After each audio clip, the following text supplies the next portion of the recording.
Good morning, boys and girls. We are on to chapter 5 and shooting the moon, where we left off last. Jamie was just about to start developing the film that was sent to her from her brother, TJ, who's in Vietnam. So here we go. Chapter 5.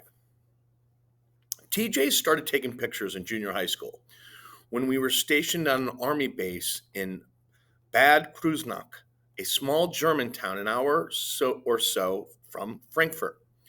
When you're an army brat stationed in Germany, you're in for serious sightseeing duty. You'll be dragged from castles to river cruises to medieval cities that are damp and cold, even in the heart of summer. Your parents will feel it is their solemn obligation to drag you to these places over and over.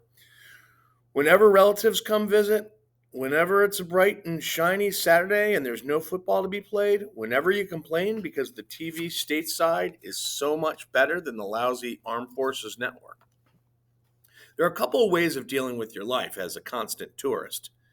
If you're like me, you'll develop a serious comic book habit and never leave home without at least 5 Archies, 3 Beetle Baileys, and a little Lulu or 2 tucked into your backpack. You'll learn how to read comic books while you're walking and how to shove them into the back of your jeans the second your parents turn around to see why you're moving so slow.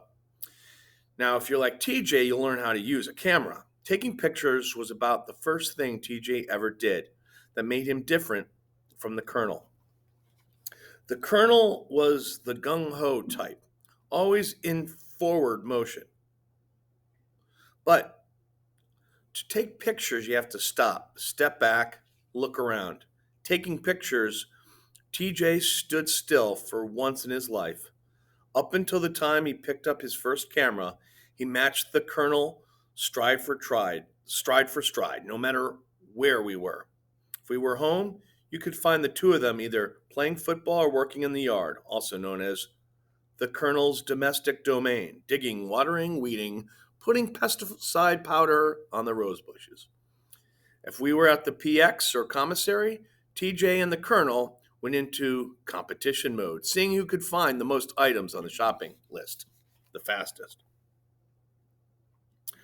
But the camera slowed TJ down. I think that's why the Colonel never made a big to-do about TJ's pictures the way everybody else did. And TJ's pictures were great. Even I could see that what my mother was always saying. TJ has a good eye.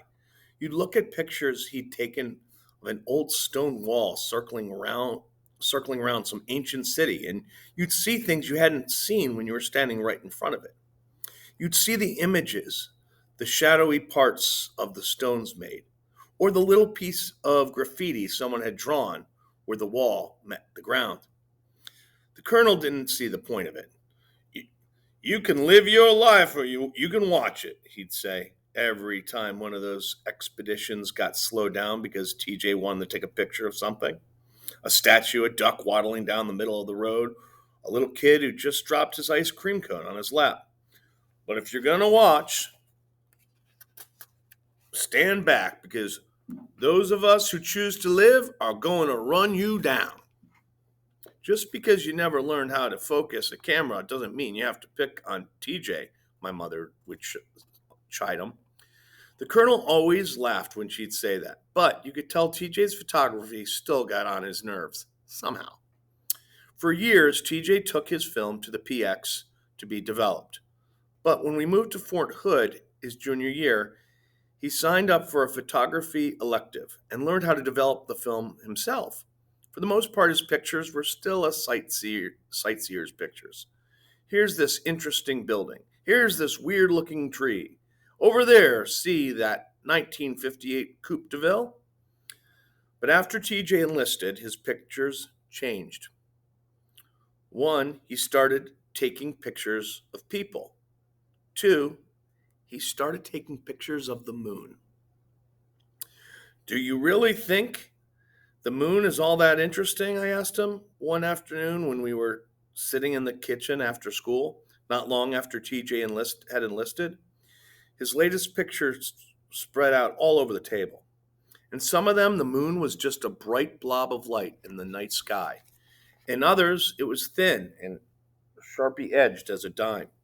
A comet would be interesting, and a meteor plummeting towards Earth would be very interesting. But the moon just kind of sits there all night. It's got shadows in it, TJ explained, from the craters. I think the shadows are interesting, and I like the idea that now there are human footprints on the moon's surface. There's something pretty cool about that. And I don't know, it's this place in space that people have actually gone to. Can you imagine flying through space to the moon? Never wanted to be an ast- You ever wanted to be an astronaut? I traced a full moon in one of TJ's pictures, imagining I could see Neil Armstrong's footprints on its surface. He shook his head. Don't have the brains for it. You've got to be pretty smart to be a doctor. I'm doctor smart, but not astronaut smart. Well, now that you're joining the Army, maybe you'll stay in. You could be a general. I bet you're general smart, TJ grinned. Maybe. Let's see if I'm smart enough to stay alive first. If you're going to be a medic, be any you won't be in any big battles. I don't know whether to feel relieved or disappointed about this fact. Are you kidding? Who do you think is out there picking up the wounded? If you want to know the truth, I'd rather have gone to field artillery. But I thought Mom would swallow the medical corps a little easier. I looked at TJ with great appreciation. Field artillery. Now that was some serious business. Those were the guys with mortars and the howitzers. My favorite pictures of TJ's were of the track team. He photographed the races for the school paper, but the really good pictures were the ones of people right after they finished running. He'd get right up to their faces, and if you didn't know they were runners, you'd think they were witnessing momentous events. Their faces were so joyful or full of pain, the sweat glistening like tears on their cheeks. I don't know much about art, but I knew these pictures were beautiful. You go to college, you'll go to college. You'll have access to some great darkroom equipment on campus, I'd bet, the colonel said one night after dinner. It was during that period where TJ still had time to walk away from his enlistment contract, and the colonel couldn't keep himself from nudging TJ in that direction. I was pretty sure my mother was putting him up to it. We were out in the backyard working in the garden. TJ leaned against the hoe he'd been turning over dirt with and said, I'll take my cameras with me to Vietnam. I'll bet I'll get some great pictures over there. Did it ever occur to you that you might not get sent to Vietnam? The colonel asked. He smiled. You could tell this idea had just come to him, and it had cheered him up right away. They need medics in all kinds of places. You might get stuck in the desert around Fort Huachuca. They might need you at Fort Dix in New Jersey.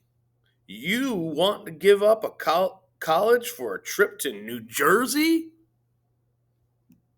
They're sending everyone to Vietnam these days, sir, I informed the colonel. Not so much to argue with him, but to show him I was a well-read individual. It was in Time magazine. They're going to draft 250,000 men to send over there this year. Time magazine doesn't know everything there is to know about the Army, does, the colonel grumbled. He dropped the subject and returned to his tomato plants, which were just beginning to shoot up from the dirt. But TJ didn't want to drop the subject. I'll be able to take some amazing pictures over there, he said, sounding suddenly excited about the prospect. How far south is Vietnam anyway? It's not in the southern hemisphere, is it? The sky would be completely different if it was. He went inside to look up Vietnam in the encyclopedia, and that's when I wondered if half the reason he enlisted was for the adventure of it, to take pictures of things he had never seen before. He might never make it to the moon, but he could get an all-expenses-paid trip to Southeast Asia. The colonel shook his head. He thinks he's going on safari with the telephoto lens. He thinks he's going to have a spare second over there to take pictures. Like hell he will. He'll be too busy trying not to get himself killed now. But the colonel was wrong about that. He was wrong about a lot, it turned out. All right. Still dying to find out what's in those pictures. All right. And that leaves us to chapter 6 for next time. All right. Have a great day.